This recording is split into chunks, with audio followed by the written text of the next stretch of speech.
Can't, the police are Like here. I said, you are on a private land. I don't know why you keep shouting at me. You are not allowed to film Why you keep or shouting at me? record anything. What's going on? So basically, I've come in to document the public information. Okay. And they've called you guys Okay. for that. I don't understand why. What are you documenting the public? So I'd like to share what local training and employment opportunities are available for particular job centres. I travel all over the country doing this, as you can probably imagine, and it's what I do. I'm well frequented with what the job centre policy is, so much so that I have a copy of the memo that was sent out to all job centres in relation to people filming in job centres. I've also got the G4S training guide, so I know what their training is and how they should handle situations such as this. And they've been absolutely appalling.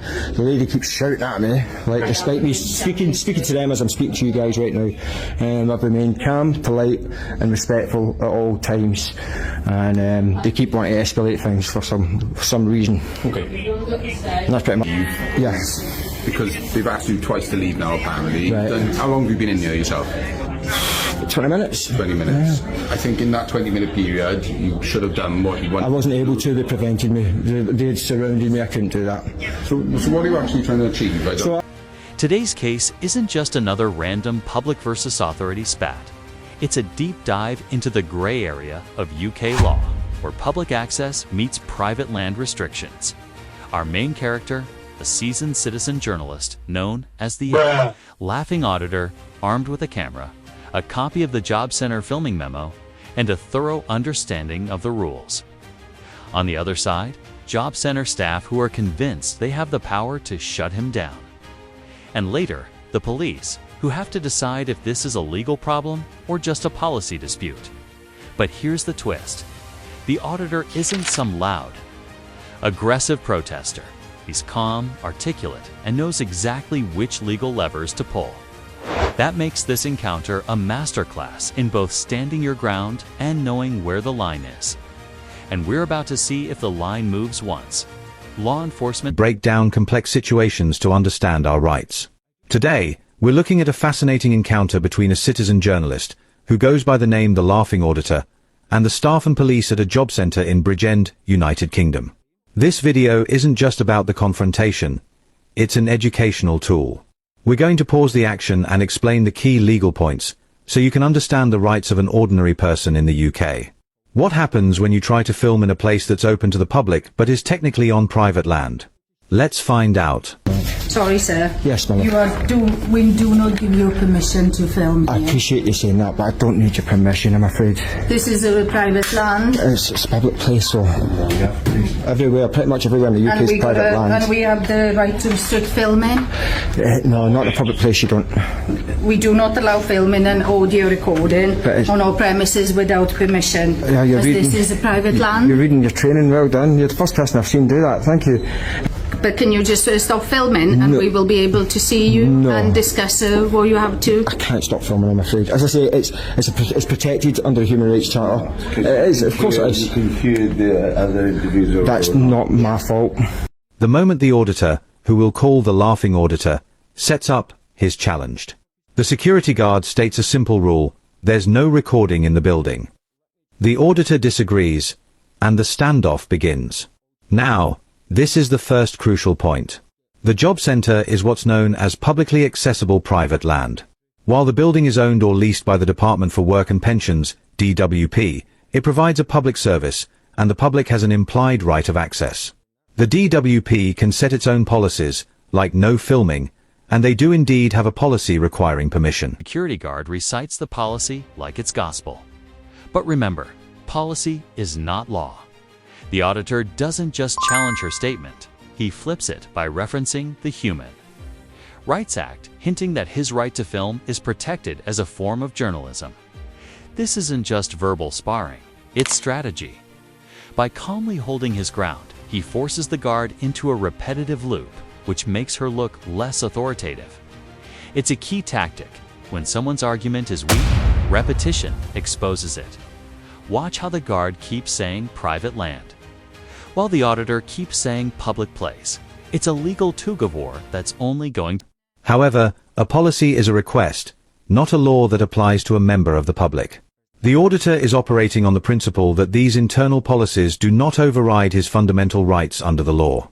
The auditor quickly turns the tables by questioning the guard's compliance with the law, specifically the rules for his Security Industry Authority, or SIA, license. Name and your details. That's not I'll required. book an appointment. It's not required for what I'm here to do, for my business that I'm about to conduct here. So what is your business then? Can you just please explain? So I go about the places of Can you public just, interest. please, Well, what do you want me to stop do? filming? You ask me questions, and I'm trying to answer your questions, and I'm being very polite, I'm being very cordial, I'm not raising my voice, okay, and I'm trying to be as open as possible in what I'm doing here today. And I'm openly asking you to leave. And again, I'm Because you are politely not declining. supposed to be recording here Again, or filming people. Again, that's what you would like, but I don't have to do what you tell me, unfortunately for you. Outside the doors, but when you step in here, it's private land. Yeah, Again, you are it's on a public- private it's a land. public How many place. times I No, can you're going to explain need an you, appointment sir? to come. No, you don't. No, Yes, you do. Not at this job centre. Yes, no, you do.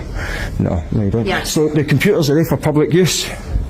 Only for jobs. Okay. yeah. So the public can come in and use them, correct? If they ask. If they ask, right? Okay. So what if you come in and someone's using the computer, you're filming what they're on? What? That's the email. So you are breaching someone else's private space. Well, I'm not bound by And they GDPR. GDPR, I'm and not, you wouldn't comply to I'm not bound. GDPR I'm not. by I'm not filming bound. someone's. If you let me finish, I'm not bound by GDPR. No, can you just please leave, sir? Again, I'll go when I'm finished doing what I'm doing here today. No, you are not here. gonna go I'm not here for the fast. service units. I'm just here to see what's on your notice boards, to see what local services are available and what local employment opportunities Have are you got available. any written permission from someone to do Again, this? in a public place, I do not need permission. He calls out the CL license rule, and he's right. Under the Private Security Industry Act of 2001, frontline security staff must display their license at all times while working. Failure to do so isn't a slap-on-the-wrist issue. It's a criminal offense. What he's doing here is clever, shifting the focus from whether he's breaking rules to whether they are. By doing that, he takes control of the conversation and puts the staff in a defensive position. It's one of the oldest tactics in debate. Make the other side Leave now. I'm allowed to call the police. Why? What crime's been committed? He says, failure to adhere to the terms of your SIA license. It's not on public display, my friend. This is a very specific and important legal point. Under the Private Security Industry Act of 2001, frontline security staff are legally required to wear their license where it can be seen at all times while on duty. Failing to do so isn't just breaking a rule, it's a criminal offense. The penalties can be severe, including a term of imprisonment of up to 6 months or, in England and Wales, an unlimited fine. The auditor is highlighting that while the staff are focused on their internal policies, their own security may be failing to meet a legal requirement. The manager is firm, and her argument is one we hear often: this is private land, and we have the right to restrict filming. I I'm not never shouting. shouted at Listen, you. trust me. I politely explained to you and The asked viewers you know when I'm purposes. shouting. At this moment in time, I'm being very reserved. Normally, I'm a lot shorter than this, and I'm trying to be as polite and respectful as possible. Can you just okay? leave your name and No. all the details, and I'll contact okay. you? Okay, I'll give you my name. Okay, it's first name Nunya, second name Business. There you go. That's my name. Capiche? Hey. Have we finished? As I Here? said, can you just stop filming, please? No, thank you. You are right. Can you please leave? No, thank you. I'll Like go when I I'm said, ready. you are not allowed to film or record anything on private we're land. going round in circles here. Do you not think? Now, discussion shifts to the Human Rights Act, specifically Article 10. This isn't just about the right to say what you want. It's about the right to receive and impart information without interference from public authorities. The auditor is framing his filming as journalism, which means any attempt to stop him must be lawful, necessary, and proportionate. That's a high legal bar for a job center manager to meet. By invoking human rights law, he's not just arguing. With staff he's laying down a potential defense if this ever... Like, at some point, something's got to give, okay? I maintain that I am allowed within this public place to record and exercise my human rights. You are not allowed. I am. No, you're 100%. not allowed. You Freedom are of on a expression. private land, sir. I am allowed to, as I see fit, receive and impart information. It's freedom of the press, it's freedom of speech, freedom of expression. There's so many sort of human rights that come into it, and you don't even know where to begin. So, unfortunately for you, I'm staying in the public area. No, you're not. I have no Like interest. I said, this is private land. You are not allowed to record or film I am. or do this It's a here. public place. And can you just please leave? It's a public place. No, thank you. Again, as I say, please I'm leave. being as polite and respectful as possible. If you want to phone the police, by all means, phone the police. Unfortunately, I wouldn't like to go there, but unfortunately I will have to do it. Well, we're at an impasse then, I'm afraid. Public information, it's on public display. The same thing, not QR If you codes, put the plastic. camera down, No. I can take you through everything. At this moment in time, I fear for my safety, so I'm now... I'm fearing for my safety. Why? I've been from your perfectly side polite to you. when are throwing hands. I've been throwing hands. What are you talking And about? Where? swearing. I Swearing did. at my guard. I swore, did I? Yes, What did you I did. say? What did I say that was swearing? Well, you clearly recorded it. You're lying. I'm not lying. You're lying. I didn't swear at him at all. I'm very careful with my language. Okay? I think what you heard was I called him a melt. That's not a swear word, as far as I can say. The auditor counters by invoking his human rights.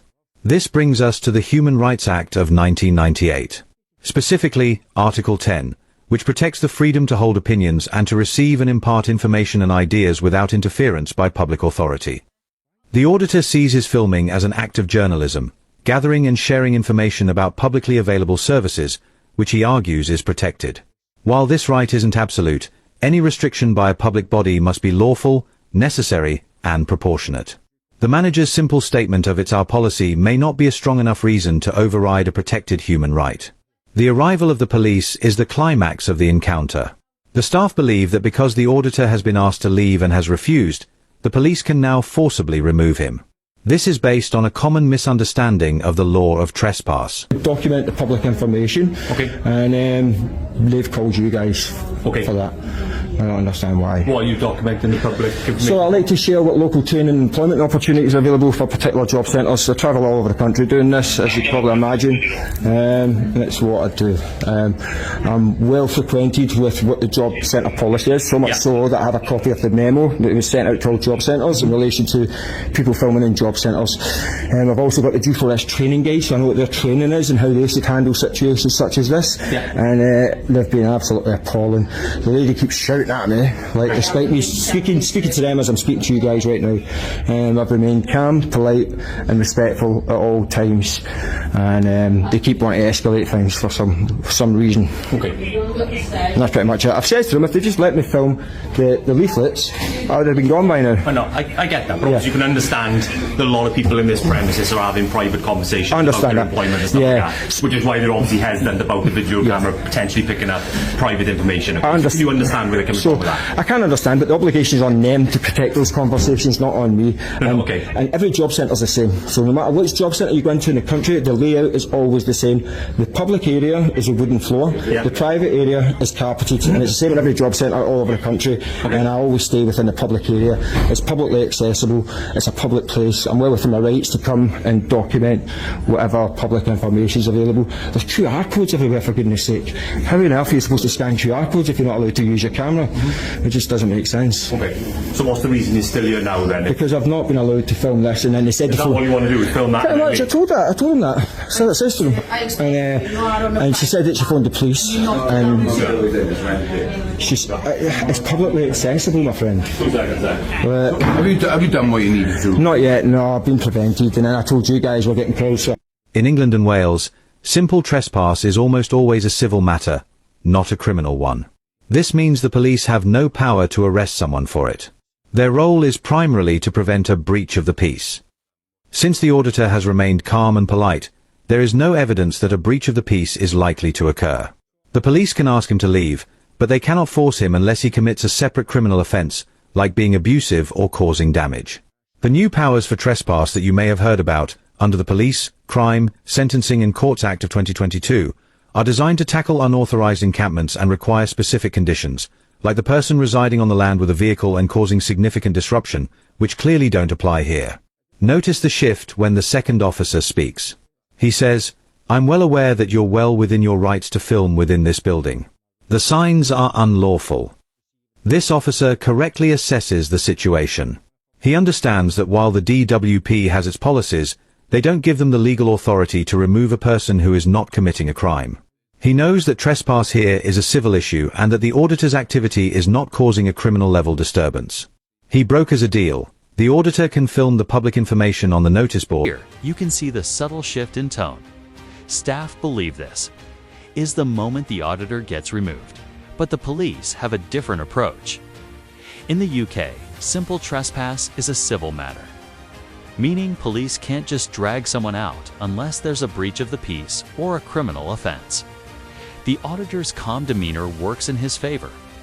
There's no shouting, no aggression, and no threat of violence. That means the police's legal authority to act is. This is a perfect example of de-escalation and correct application of the law. The police are there to keep the peace, not to enforce a company's internal policies. And with that, the encounter ends. The auditor filmed the public information, just as he said he wanted to, and left on his own terms. So, what are the key takeaways from this? First, understand the term publicly accessible private land. While you should be respectful, internal policies like no filming are not always legally enforceable on the public. Second, your rights, particularly under the Human Rights Act, give you the freedom to receive and share information. This is a cornerstone of a democratic society. And third, simple trespass is a civil matter. The police cannot arrest you for it and can only intervene if you commit a criminal act or if they believe a breach of the peace is imminent. By remaining calm and clearly stating his rights, the laughing auditor was able to navigate this complex situation successfully.